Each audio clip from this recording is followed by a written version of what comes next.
So in terms of the setup, as we discussed, obviously with the chipping or anything sort of 50, 60, maybe 70 yards, I'd say for you, and less, where you're not doing a full swing, okay? Yeah. We want to adjust the setup to more on the right-hand side.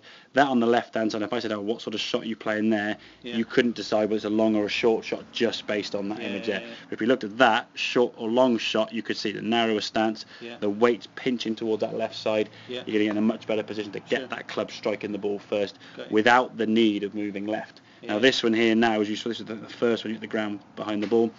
You sort of swung back, quite a long backswing for sort of 40 yards, then trying to sort of slow the swing down, the head sort of staying and head sort of moving back this way a little bit, which is going to encourage the club again to hit the ground behind the golf ball.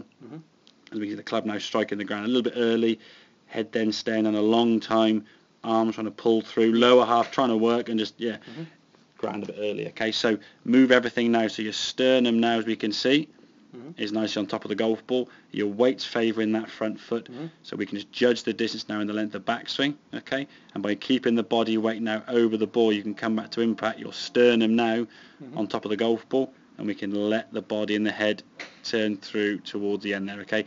As you said, it's a habit you've always done. Keep your head down. It's what every golfer gets told from the start they first get taught. Keep your head down. You look at the ball, we'll see where it goes kind of thing. Hopefully you can see now you don't need to keep it down. If your spine angle is tilted over enough and you're in the correct position to play a shorter shot, i.e. the weight forward, your head can be anywhere you like. You can look up there, look up there, don't make any difference at all. It's where your shoulders are. That's what attaches your arms to the club, to the end of the club head.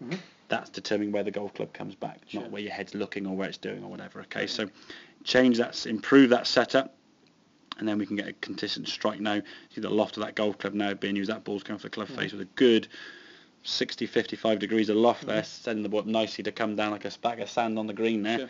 And in terms of the club face setup, as we said, make sure that you'll see on here that little white dot, as we said, on your wedge. I think there's a white dot on your Callaway longer irons. It's more like that little black spot there, okay? It's just something you'd be aware of as the club face sits down square. But the more consistent you can get the golf club to set up with, for me, if we've got a club face aiming left and other things you've got then trying to compensate, you've got 3 or 4 variations, and it might work, as you can see. You can hit the golf ball nicely, but I think hopefully now, if we can keep the long game going as it sort of continue to do after your layoff, we can improve that short game. I'm sure your scores will be coming down a bit more. Okay. Does that make sense? Yeah. Good stuff. Okay, right.